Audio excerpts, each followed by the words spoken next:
All right, let's talk about that feeling. You know the one. That knot in your stomach when you look at your investments and the market is just going completely haywire? What if I told you there's a playbook that can make you financially unshakable? I need that playbook. Like, yesterday. I'm listening.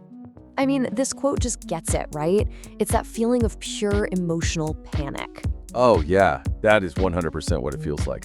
My finger is literally hovering over the sell everything button. It's just terrifying. And I'm guessing for a lot of you watching, that feeling is, well, it's very familiar. You open your account, you see all that red, and your lizard brain just starts screaming, abandon ship, right?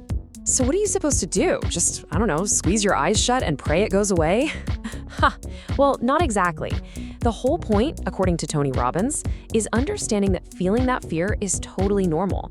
But the single biggest mistake you can possibly make is letting that fear scare you out of the market. And that is exactly where his book, Unshakeable, comes in. It's literally designed to be your playbook for these moments. It's not just about surviving the financial storms.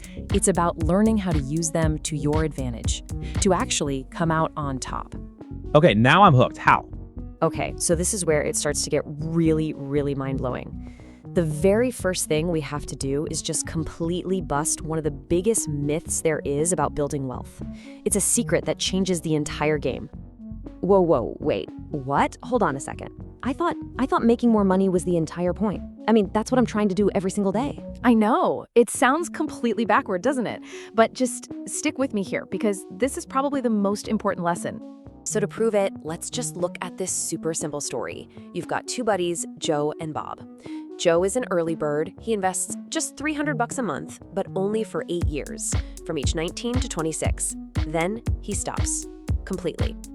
Bob starts later at 27, but he's super diligent. He invests that same $300 a month for 39 years straight. So Leo, at age 65, who's got more money? Oh, come on. That's a no-brainer. It has to be Bob. I mean, he invested for, almost 40 years? He put in so much more of his own cash. It's just simple math. Okay, so you're right, Bob does pretty well. He ends up with about $1.5 million. That is not bad at all. See, I knew it. Case closed. Good on you, Bob. But then we look at Joe's number. He ends up with nearly $2 million. No way. That is absolutely insane. How is that even possible? He quit investing before he could even legally rent a car. And that, my friend, is the secret. It's the magic of compounding. It's not about how much money you make or even how much you invest. The most powerful force is time. How much time your money has to grow on its own. Joe's money just had an 8-year head start, and that made all the difference. Okay, so that's secret number 1, time over timing. The next big idea is just as counterintuitive, and it's a rule that Tony Robbins learned from pretty much every single one of the world's greatest investors. So what do you think it is? What's the number 1 rule that all these billionaires live by? You'd probably guess it's something like, be aggressive or buy low, sell high, right? Don't lose money? That's it? I mean, isn't the whole point of investing taking risks to get those huge returns? You gotta risk it to get the biscuit. That's what we all think, but it's dead wrong, and here's why. Just look at the math on this slide. The math is absolutely brutal. If your account drops by 50%, you don't need a 50% gain to get back to where you started. No, you need a 100% gain. It is twice as hard to climb out of a hole as it is to fall in. So the best in the world, they don't play offense first, they play defense. They are obsessed with not losing. So if the crazy market swings aren't actually our biggest enemy, then what is? Well, it turns out there are 2 silent wealth killers that are way, way more dangerous. And the first enemy is the person staring right back at you in the mirror every morning. Wow, so me. Okay, that hits a little too close to home. It is. It's your own brain. We are literally hardwired to make the worst possible financial decisions. When stocks are soaring, we get greedy and buy at the top. When they crash, we get terrified and panic sell at the absolute bottom. Our emotions are the single biggest threat to our long-term wealth. Okay, but there's a second enemy, and this one is sneakier. And honestly, this slide is maybe one of the most shocking things in the entire book. This is where your retirement money often really goes. Wait, hold on. 2/3? You're telling me 2/3 of the potential return is just lost to fees? How is that even possible? That can't be real.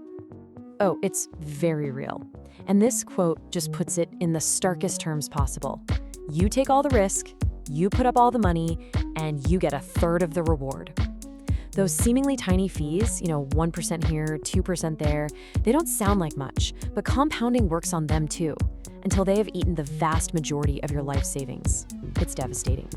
Okay, so you're telling me we have to fight our own brains and we have to fight these hidden giant fees? This is starting to sound kind of impossible. No. See, this is the good part. This is the empowering part. Once you know the rules of the game and you know who the other players are, you can actually win. And here's how. So Robbins boils everything down to what he calls the core 4. This is the playbook. Number 1, we've covered, don't lose money, play defense.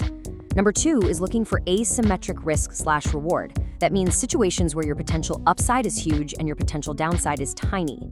3, be crazy tax efficient, so you keep more of what you make.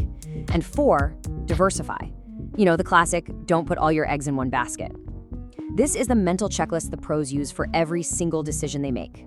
But honestly, here's the biggest lesson of the entire book. He totally redefines the finish line. The goal isn't just to get rich, it's to achieve real wealth, which he says is a state of mind. It's fulfillment, it's peace, it's joy. It's not just a number on a screen. Wow. Okay, that really changes the entire goal, doesn't it? It changes everything. And that leads to this final idea. At the end of the day, becoming truly unshakable isn't really about your portfolio. It's about your life. It's making the decision inside yourself to be happy and grateful now, on the journey, no matter what the market is doing, no matter what happens. And that's a power that no financial storm can ever take away from you.